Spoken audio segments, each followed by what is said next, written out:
Là j'entends ta voix qui m'appelle, m'invitant à m'approcher avec assurance et plein de confiance. Je peux entrer dans ce lieu secret. Je vous salue dans le précieux et bon nom de notre Seigneur et Sauveur Jésus-Christ. Puisse sa paix et sa grâce être votre partage en ces jours. Je suis le pasteur Lionel Maya, serviteur de Dieu dans la communauté Église Beth Eden et pasteur responsable de la cellule située dans la commune de Kinshasa sur l'avenue Luapula numéro 87 au croisement des avenues Croix-Rouge et du Marais. Nous bénissons le Seigneur pour cette opportunité qu'il nous accorde de pouvoir nous entretenir avec vous pour commencer cette journée avec une pensée, une parole qui vient de lui à travers Aga. Puisse le Seigneur vous bénir, vous qui nous accordez votre attention. Nous avons commencé cette semaine à parler au sujet d'un point très important que nous avons intitulé « La foi, un don de Dieu, garde-la ». Nous voulons appeler quelqu'un à garder la foi. Nous voulons t'encourager à garder la foi.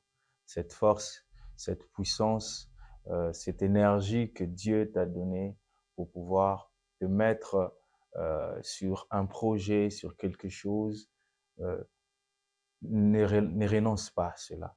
C'est vrai que des choses peuvent sembler contraires, les vents peuvent sembler contraires par rapport à l'orientation que tu as prise, mais autant que tu as cette forte conviction dans ton cœur que cela vient de Dieu, alors n'abandonne pas. Mais bien plus cela, l'objectif de la foi que nous avons reçue du Seigneur, c'est que cela nous permette de pouvoir, après la vie sur terre, de pouvoir nous réjouir avec le Seigneur lorsqu'il reviendra pour enlever les saints.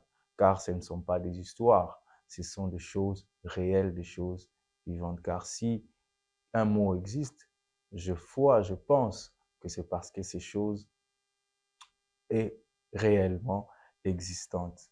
Et nous avons commencé à parler, nous avons exploité le texte de Luc chapitre 18, le verset 8e, alors que le Seigneur Jésus-Christ est en train d'enseigner sur la persévérance et la place de la foi dans la prière, en parlant de cette veuve qui avait comme la situation la présente, qui avait affaire à un juge inique qui n'avait d'égard pour personne, mais à cause de la foi, elle a insisté jusqu'à obtenir gain de cause.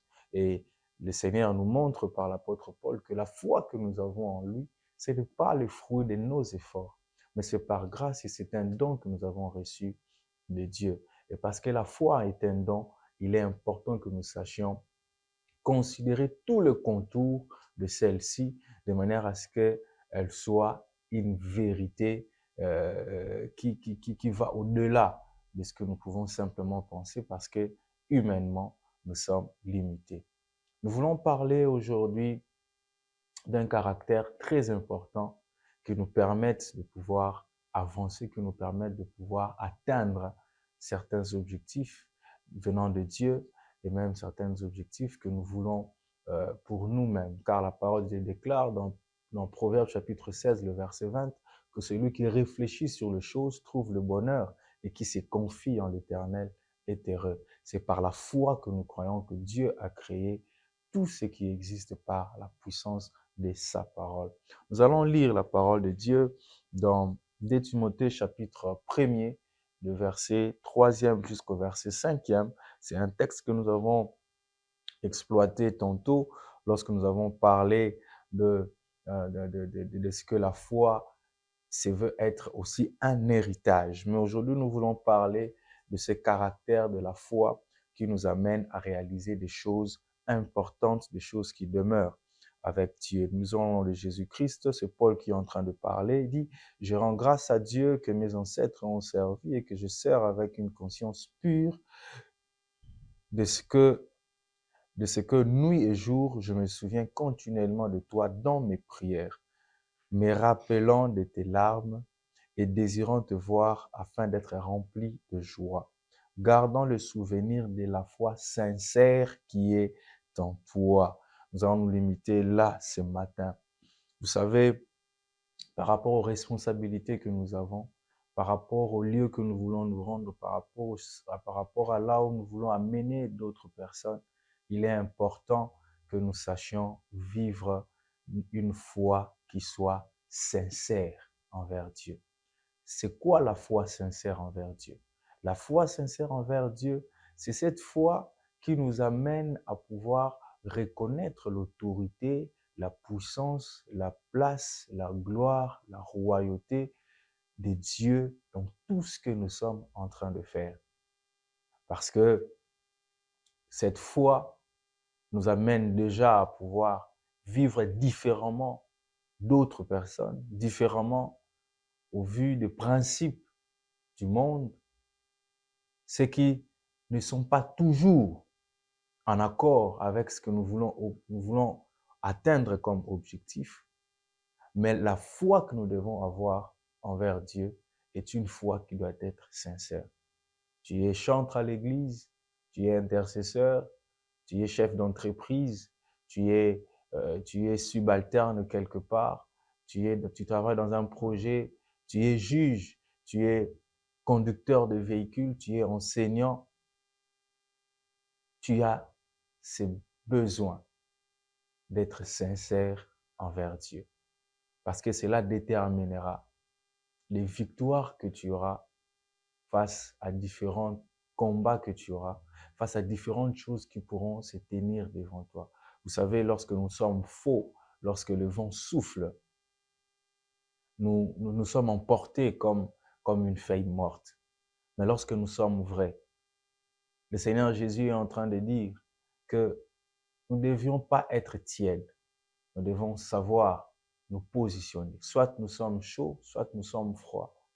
Parce que si nous sommes chauds, le Seigneur saura ce qu'il fera avec nous. Si nous sommes tièdes, nous sommes froids, il saura ce qu'il fera avec nous. Mais si nous sommes tièdes, c'est-à-dire que nous n'avons pas de position, nous devons savoir être sincères.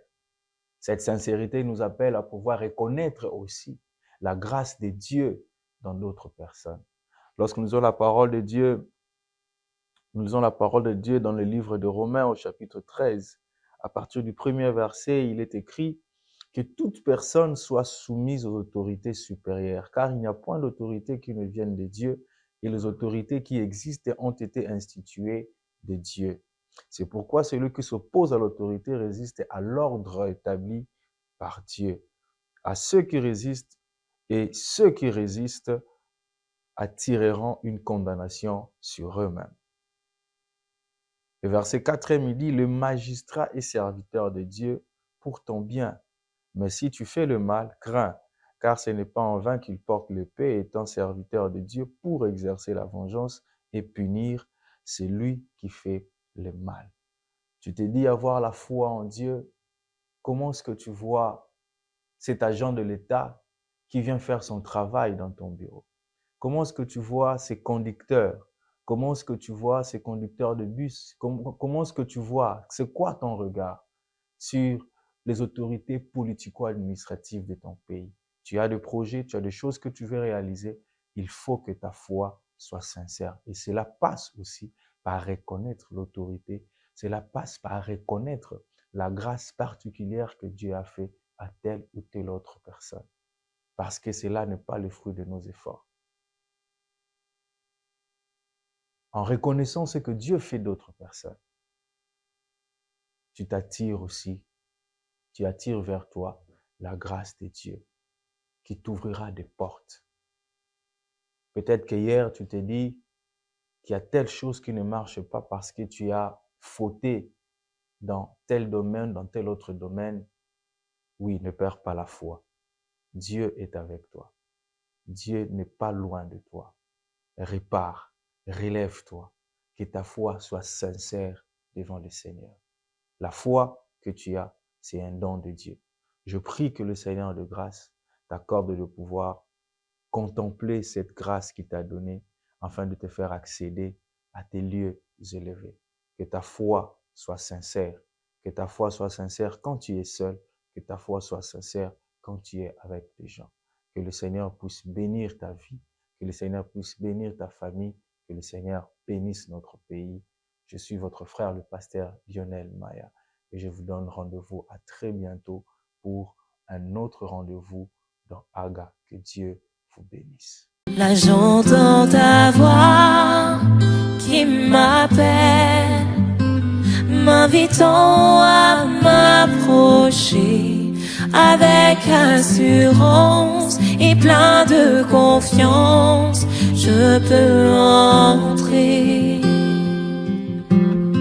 dans ce lieu secret.